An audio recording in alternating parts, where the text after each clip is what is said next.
आओ मुझे दुत्कारो, मेरा अपमान करो, मुझे अपने आप को सिद्ध करना है। मुझे अपने आप को सिद्ध करके तुम्हें बताना है कि मैं नकारा नहीं हूं, मैं बेकार नहीं हूं। आओ मेरे काम की तारीफ करो, क्योंकि मैं तुम्हारे उम्मीदों पर खरा उतरना चाहता हूं। दोस्तों, बिल्कुल सही बात है।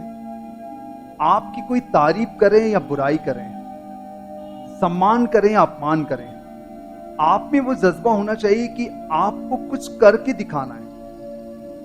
किसी की दुत्कार से, किसी के अपमान से आप सफलता के सोपानों पर अगर नहीं चढ़ रहे हैं तो आप अपने आप को धोखा दे रहे हैं। कुल मिलाकर सकारात्मक या नकारात्मक दोनों सोच से आप अपने आप को आगे बढ़ा सकते हैं। यह आप पर निर्भर करता है कि आप उसको किस वे में लेके जाते हैं। कोई आपका अपमान करता है तब भी आप उसे साबित करके बता सकते हैं कि आप जो सोच रहे हैं मैं वो नहीं हूं। अगर आपकी कोई तारीफ करता है तब भी आप अपने काम को अंजाम देकर साबित कर सकते हैं और उनके उम्मीदों पर खरा उतर सकते हैं। यह आप पर निर्भर करता है। आज अखबार में पढ़ने मिला कि चाइनीज अखबार ने कहा है कि अगर हम लोग भारतीय उत्पादों को बैन करने की सोचें, अगर हम लोग भारतीय उत्पादों को प्रतिबंध लगाने की सोचें तो हम लोग उत्पाद खोजते रह जाएंगे, तो हम लोग प्रोडक्ट को खोजते रह जाएंगे। इसका मतलब ये हुआ कि भारतीय जो प्रोडक्ट है वो चाइना में ज्यादा है नहीं, और हम लोग चाइनीज प्रोडक्ट ले लें या और भी कोई फॉरेन के प्रोडक्ट ले लें, हम लोग बहुत ज्यादा यूज करते हैं, बहुत ज्यादा इस्तेमाल करते हैं। और इसके इस्तेमाल करने के पीछे सबसे बड़ी मंशा हमारी ये होती है कि फॉरेन प्रोडक्ट ज्यादा अच्छे होते हैं भारतीय प्रोडक्ट की अपेक्षा। ये बहुत हद तक सही भी हो सकता है, तो हमें इसे चैलेंज के रूप में स्वीकार करना चाहिए, हमें इसे चुनौती के रूप में स्वीकार करना चाहिए, और हमें अपने उत्पादों की क्वालिटी बढ़ानी चाहिए, जिससे हम भारतीय उत्पादों की ओर आकर्षित हो, न कि फॉरेन प्रोडक्ट की ओर। दोस्तों, अब ये समय आ गया है कि अब हमें हमारे भारतीय उत्पादों पर भरोसा करना होगा। दोस्तों, इसे मैं कुछ बातों से मैं आपको समझाता हूं कि एक व्यक्ति अमेरिका से एक हफ्ते के टूर के बाद भारत आया। तब से वह कुछ उदास सा, अनमना सा बैठा रहता था।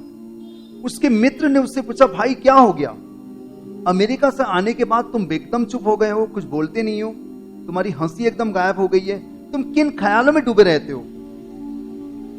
तब उसने बात को टालते हुए कहा, छोड़ना यार, कुछ नहीं हुआ। लेकिन मित्र ने उसे बताने के लिए मजबूर किया, तो वो बताने को तैयार हो गया। मेरे अमेरिका के कैलिफोर्निया में एक दोस्त है, मेरी उससे बात हुई। मैंने उससे पूछा कि फेसबुक कब लॉन्च हुआ। फेसबुक फरवरी 2004 को लॉन्च हुआ, जकरबर्ग ने लॉन्च किया। उस समय उसकी उम्र 22 साल या 23 साल रही होगी। अमेरिकन दोस्त ने पूछा कि यार उस समय तुम लोग क्या कर रहे थे, उस समय तुम भारतीय क्या कर रहे थे? हम लोग उस समय धर्म के नाम पर, राजनीति के नाम पर हम लोग लड़ रहे थे। हम लोग ये सोच रहे थे कि कौन सी राजनीतिक पार्टी बहुत अच्छी है और कौन सा धर्म ज्यादा अच्छा है जो देश को आगे बढ़ा सकता है। हमारे पास दूसरा सोचने के लिए टाइम ही नहीं था। अच्छा भाई, ये ट्विटर कब लॉन्च हुआ था? तो मेरे अमेरिकन दोस्त ने बताया कि ट्विटर मार्च 2006 को लॉन्च हुआ था। 2006 में आप लोग क्या कर रहे थे, उसने मुझसे क्वेश्चन किया।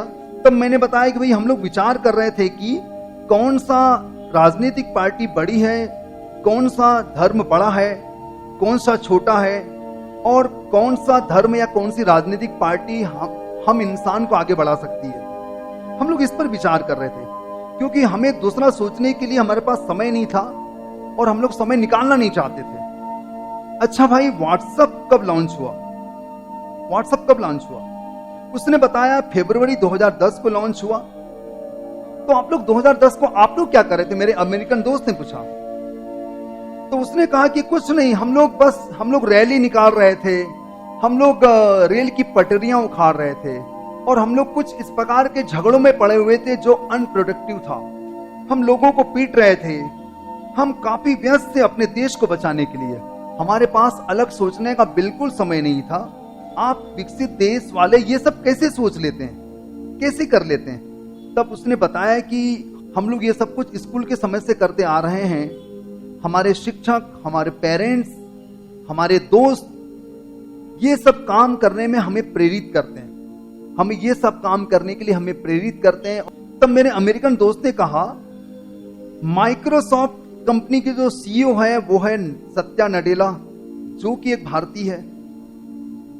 गूगल के सीईओ सुंदर पिच्चई, जो कि एक भारतीय है। राजीव सूरी नोकिया के सीईओ है, जो कि एक भारतीय है। ये सारे भारतीय हैं और ये सभी ने काफी अच्छा काम किया है और अच्छा कर रहे हैं, जो कि फॉरेन कंपनी से जुड़े हुए हैं और उस कंपनी को ऊंचाइयों तक पहुंचा रहे हैं, जो कि सभी के सभी भारतीय हैं और ये सभी उन कंपनियों को चमका रहे हैं। मैंने कहा कि हाँ यार, तू सही कह रहा है। पता नहीं हमें क्या हो जाता है कि हम लोग अनप्रोडक्टिव वर्क में ज्यादा समय लगाते हैं, ज्यादा मेहनत करते हैं अनप्रोडक्टिव वर्क में, और हमारी लोगों की और देश की तरक्की के बारे में हम लोग कम सोचते हैं। पर मैं उम्मीद करता हूं कि जब मैं अगली बार अमेरिका के टूर पर आऊंगा, हम लोग आज से कुछ बेहतर होंगे। आज 3 लोग, 4 लोग या कुछ और लोग आपकी कंपनी में बेहतर कर रहे हैं। उम्मीद करता हूं कि आने वाले समय में और ज्यादा लोग खुद अपनी कंपनी को डालकर हमारे लिए बेहतर करेंगे। तो दोस्तों, आज वो समय आ गया है कि अब हमें आत्मनिर्भर बनना होगा, हमको अपने प्रोडक्ट पर भरोसा करना होगा, हमें अपने प्रोडक्ट की क्वालिटी सुधारनी पड़ेगी, तभी हम फॉरेन प्रोडक्ट के साथ प्रतियोगिता कर पाएंगे, उनके साथ हम लोग कंपटीशन कर पाएंगे। वो समय आ गया है। तो चाइना ने हमें दुत्कारा नहीं है, चाइना ने हमें ताना नहीं मारा है, हमें इसको सकारात्मक रूप से लेना होगा और हमें उसे सिद्ध करके बताना होगा कि भारतीयों में बहुत ताकत होती है, वो आत्मनिर्भर हो सकते हैं, हमें तुम्हारे प्रोडक्ट की कोई जरूरत नहीं है। दोस्तों, आपको पता है जापान बहुत ही छोटा सा देश है, हमारे किसी एक राज्य के बराबर भी नहीं है। यस, इसके बावजूद 1945 में जब परमाणु हमला हुआ था, कुछ सालों के भीतर 1945 में जब परमाणु हमला हुआ था, उस समय वो लगभग बर्बाद हो गया था, लगभग बर्बाद हो गया था। लेकिन उसने अपने आप को कुछ सालों के भीतर विकसित देशों की लाइन में खड़ा कर दिया। कैसे? अपनी ताकत के बल पर, अपने तकनीकी के बल पर, अपनी मेहनत के बल पर। और मैं तो कहूंगा कि चाइना और भारत लगभग उसी समय 1947 के आसपास ही एक नए राष्ट्र के रूप में उभरे थे। भारत और चाइना उसी समय 1947 के आसपास ही नए राष्ट्र के रूप में उभरे थे। लेकिन आज आप देखिए चाइना कहां है और भारत कहां है। चाइना आज विकसित देशों की लाइन में खड़ा है, महाशक्तिशाली है दोस्तों। अमेरिका के बाद लगभग इसका नंबर आता है और वहां की पॉपुलेशन, वहां की आबादी हम भारतीयों से भी ज्यादा है। इसके बावजूद भी वहां के लोग बहुत विकसित है।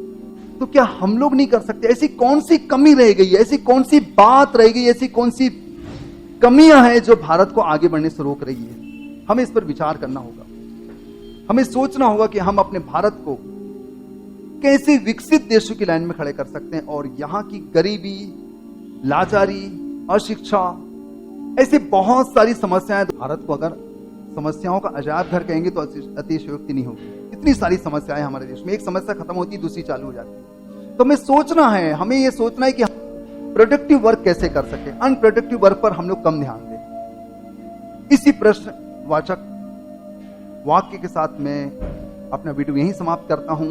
आप मुझे कमेंट सेक्शन में लिख के बताएंगे कि हम भारत को विकसित देशों की लाइन पर कैसे खड़ा कर सकते हैं और हम अपने देश के लिए क्या कर सकते हैं। वो समय आ गया है कि अब हमें अपने देश के लिए कुछ करना है, हमें अपने लोगों के लिए करना है, हमें आत्मनिर्भर बनना है और हमें अपने भारत को आगे लेके जाना है, सर्वशक्तिमान बनाना है। वो हम पर निर्भर होता है और हमें अनप्रोडक्टिव वर्क जिससे कि न हमारा फायदा होने वाला है, न ही देश का फायदा होने वाला है, उस पर कम विचार करना है। उम्मीद करूंगा कि आप लोग, गुजारिश करूंगा कि आप लोग बहुत से लोग को ये बात शेयर करेंगे, वीडियो शेयर करेंगे, जिससे हर कोई समझ जाए कि हम भारतीयों में बहुत ताकत होती है और हम लोग सिद्ध करके बता सकते हैं। धन्यवाद, थैंक यू वेरी मच।